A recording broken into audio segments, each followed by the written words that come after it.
Hey guys, this is SeetherCord here, and welcome to a new video for you guys today. For today's video, I'm going to be doing something I've never really done here on this channel for today. I'm going to be talking about kind of like what I've done for a vlog. I'll show some footage of kind of what I did on this vlog and talk about a vacation I recently went to.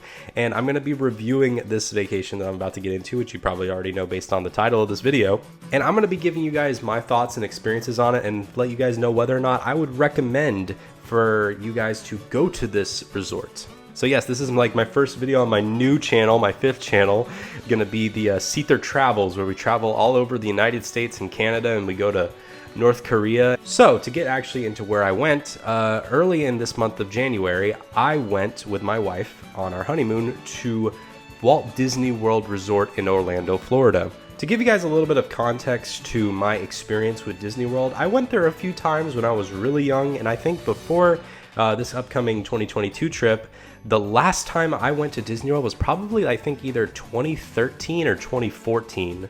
And I will say, Disney World was way different 8 years ago compared to now. There's so many differences and so many changes that have happened in such a short period of time since, as of right now, that have just changed the parks completely from where I remember them completely different now to what they are back then. That was not worded right at all. I'm so sorry.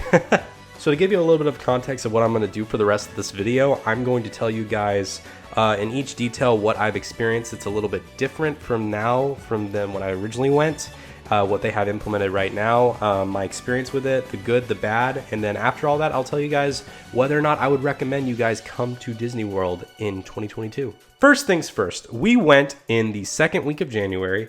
And I will say that from looking at ticket prices and everything, a lot of people think like, oh, you must pay the same amount all year to go to the parks. No, it's actually based off of, the time of the year that you go. So going in January and February are the least expensive times of the year to go to Disney World compared to the rest of the year. Like going to Disney World from the week of Christmas leading to New Year's is like $500 more overall than going when I went 2 weeks later.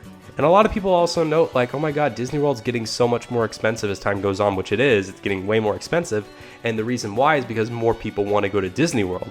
And if they make it more expensive, less people are going to go, which makes the experience for the people that do go better, because the more people and more crowded, the longer you got to wait, and a less enjoyable experience and bad reviews. So it makes sense them doing that. So again, if you want to go on a budget and you have to worry about how much does it cost, what's the perfect time of the year to go, again, I would recommend going either January or February of 2022. So definitely book it this month if you really want to go. And if not, if you can't make it this February, I would highly recommend waiting until next year to do it, because these first 2 months of the year are the best times to do it in terms of finances and booking for the parks. In terms of like the types of tickets you can get, there are 4 types of tickets you can do. There is the first model where you can only go to 1 park a day per person. There's another one where you can hop which park you can go to throughout the day. If you get that one, it's a little bit more expensive and you can't switch to a different park that day until around 2 p.m. I think. The third option is going to have access to not only the main 4 parks, which we'll get into, but also the 2 water parks, which actually as of right now, one of them is currently closed. So 1 water park and then also the ESPN Center. So that's on an extra bonus ticket that you pay a little bit more for. And I think the last one is that same thing with all the parks in the extra parks, but also hopping them throughout the day. So there's that you have to also consider. Again, we personally chose just to do the 4 main parks only. We didn't care for going to the water park or the ESPN Center. The ESPN Center, because there wasn't really that much there for us. And also the water park, we're not going to go there because it's January and it's going to be cold. Now let's get to the actual first thing we experienced when we got to Orlando, Florida, after flying through Spirit Airlines to get there, is actually something they just implemented right as we got there. Like this past New Year's Day, 7 days before we got there, they discontinued their Disney Magical Express bus station, which was their free bus system that they had from the Orlando airport to the Disney resort that you were going to. It was free. Now they are doing it with Mears Connect, and you actually get charged for that. Now again, they connect it with your flight. It's about $15 per person for going there, and then I think an extra $15 going back. So both my wife and I together, it was about $70 overall to and from the airport and the resorts with the bus station. So it was annoying, and it wasn't Disney themed at all like the original Magical Express was. So that really was a bummer. Now they gave us a nice pair of Mears Connect shades, which were pretty alright, I guess, but again, no real Disney feel, and like the TVs they had were advertising also Universal Studios and some, I think, SeaWorld as well. So again, it was really a letdown compared to the Magical Express, which I remember when I was younger, and that was one of my favorite aspects of the whole trip, so that was really upsetting. But again, you know, first world problems. So besides that, when we got to our resort, we personally chose to stay at the Disney All-Star Music Resort. Again, we were going on kind of a budget, and it is the cheapest one that we could find. There are 3 All-Star resorts. There's music, movies, and sports, and we personally chose All-Star Music because it was the cheapest.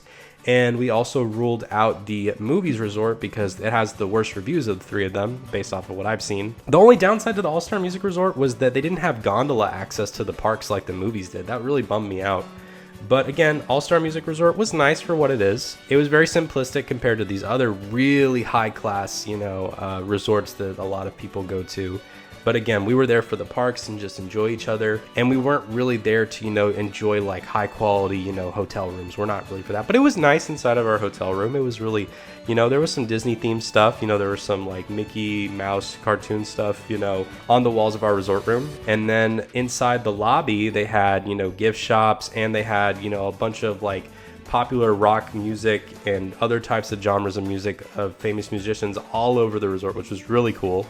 They had a really nice food court, and we went there every day, and it was really good food. And we tried out a bunch of different food. It was really good. It was expensive. We'll get into the price of everything when it comes to the food later. But again, it was good food. The next thing, which will actually lead into after, enjoying breakfast at the resort, is you got to go to a park. So you get on one of the buses to get to said park. Something that was new for me, since it's been 8 years since I last went to Disney World, that's new at the resorts, is the use of your magic band, which is also something that wasn't there 8 years ago when I went, are these little like kind of bands that connect with little different kind of stylish logos on there, which you can connect to your My Disney Experience app to help you get into parks, or use Fast Passes or the Genie Plus, and even unlock your hotel room door. That was the craziest thing. And also with unlocking the door, I could literally go on the app and unlock my hotel room door through the app, which really freaked me out. But again, you can also just use your little Disney magic band. Like my wife had one, and she was just unable to unlock it by just touching it, like boop, and it unlocked. It was pretty cool. Next, we're just going to talk about the parks itself and each of the 5 individual parks that we went to discuss how I feel on each of them. Our first day, we hit up Magic Kingdom, and again, it is easily the best park. It was the most fun, had a bunch of great rides such as Space Mountain, Splash Mountain. We actually got into Splash Mountain like the day before they started reconstructing it, so we got to experience that one. I got very wet on that ride, and it was very fun. I really personally enjoyed going to Tomorrowland. I love going there at nighttime. As a kid, that was my favorite spot, and I loved going to the Monsters Inc. laugh floor. I like taking those little like moving tables that like take you around the entire Tomorrowland park. That was really fun.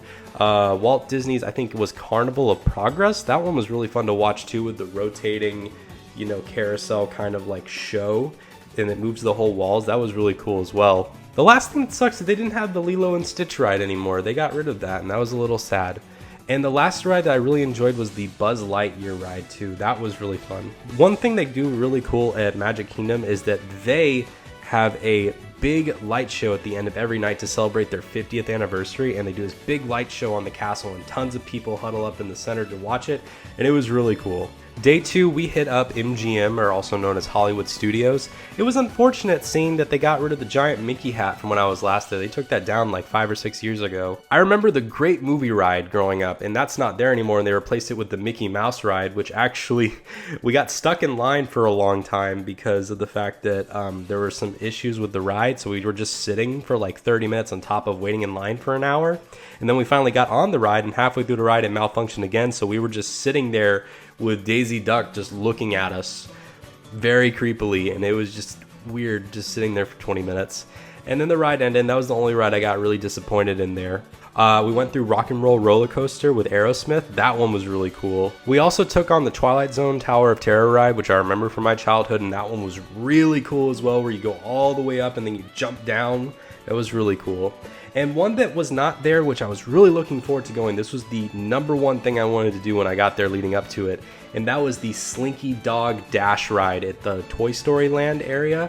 That one was so much fun. We did it twice. We did it once in the day and then once at night, and it lights up at night, and it was so much fun. It was so worth like the hour-long line. It was so cool, so worth it. I loved it. On day 3, we hit up Epcot, and that's the one where it has all the different types of, locations of the world to like, sit down and eat and really just enjoy different nations of the world and how they, function, and just kind of see like little small miniature versions of them.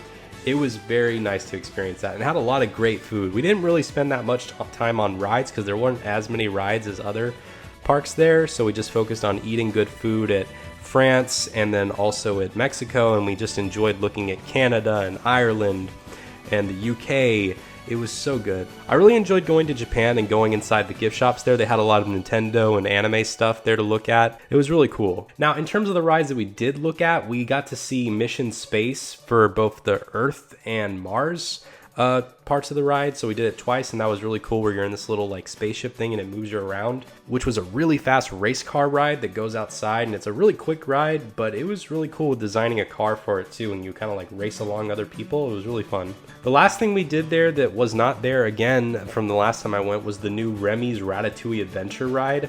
That one was pretty good in my opinion. My wife enjoyed it way more than I did, but I had fun just being like a tiny little rat running through the kitchen. That was really cool. We also went to the Beauty and the Beast sing-along, which was just a nice place to sit after all the walking and just listen to the people sing the Beauty and the Beast with like karaoke. And the last thing I remember doing personally at Epcot was going in the giant Epcot golf ball and doing the Project Tomorrow, inventing the wonders of the future, and just seeing like human history through inside the golf ball.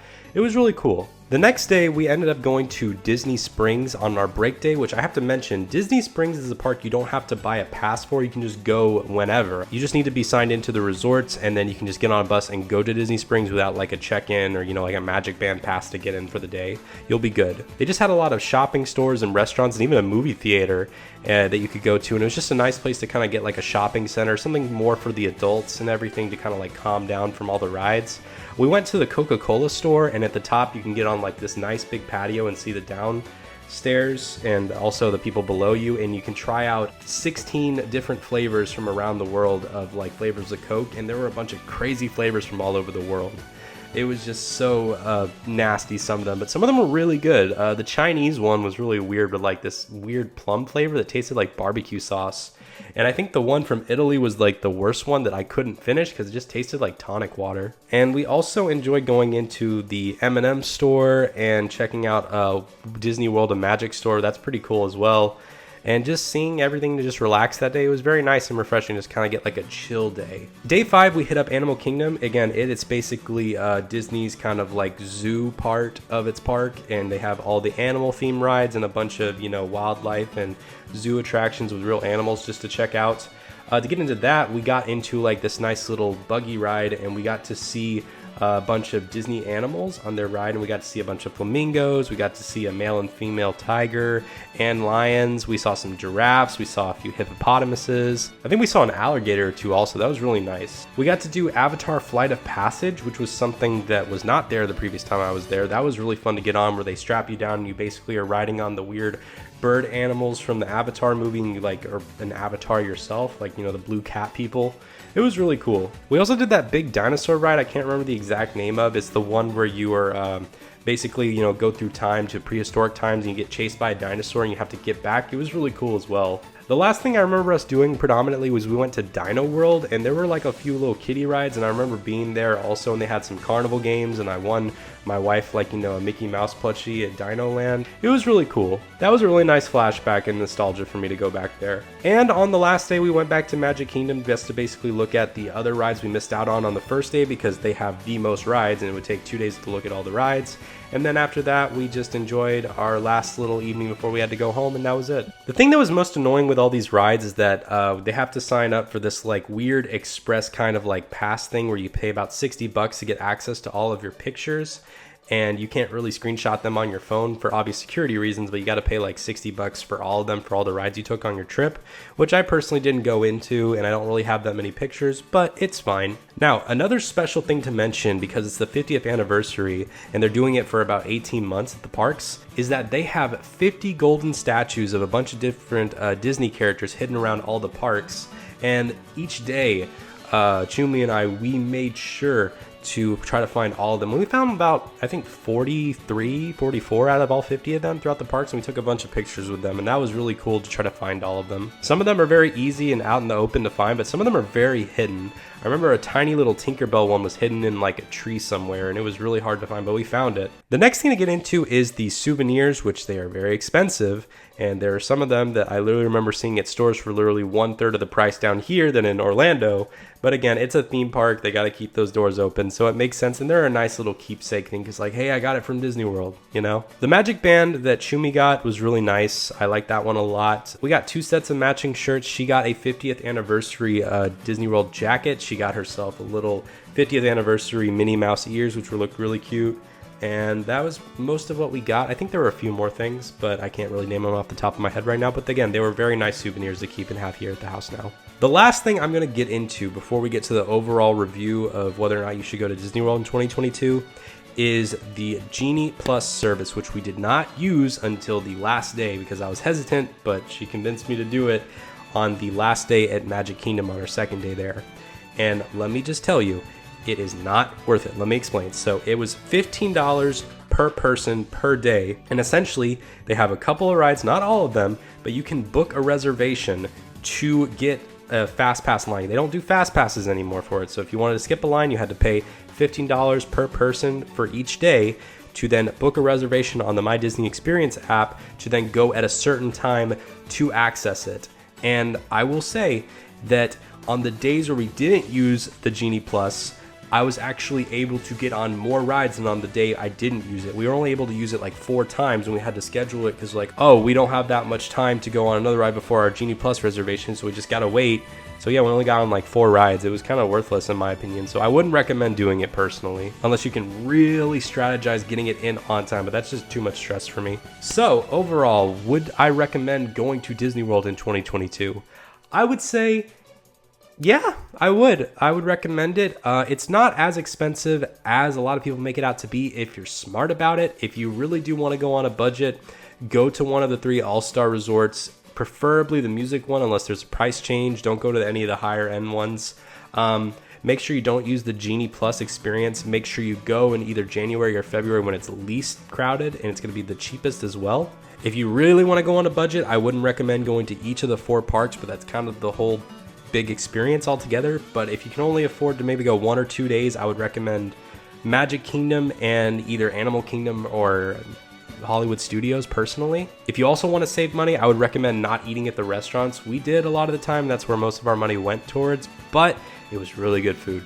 But if you really want to save money, you can pack some stuff. They might have some issues with COVID going on right now with, eating out. So be a little careful and look into that, but you can save a lot of money by packing your own food to eat. Souvenirs, I would say if you wanted to have some money go towards it where you can splurge a little bit, put that towards souvenirs per se, because those are going to last a lifetime and you can't get them anywhere else. So again, that's how I'd recommend doing Walt Disney World if you really want to go. If you're not a big Disney person, I really wouldn't recommend it. There'd be better theme parks to go to. But if you are a big Disney person and you like theme parks, then definitely go. And again, if you don't care about money, just blow it there. It's fine. So yeah, we had a really great experience. I'll treasure it always going with her, and I do enjoy going with my family the few times I went in the past. And again, it's just Disney World is a very magical place. Not going to go to Disneyland in California. Not because of Disney, but California. Anyways, do you guys want to go to Disney World after watching this video? Do you guys not want to go? Have you guys ever been? Have you guys not? Let me know down in the comment section down below. If you enjoy our content and want to further help out our channel, please consider donating. Also, please consider commenting, and subscribing as well. Make sure you check out all of our other channels linked down in the description down below. SeetherCord Games, Seether Chills, and SeetherCord Shorts. I have been SeetherCord, and I will see you guys in the next video. Goodbye, everyone. Educating ourselves about Lego games this week, and this is one of the few that don't have voice acting. I prefer it with no voice acting. It's kind of weird. They're dead. It's so funny.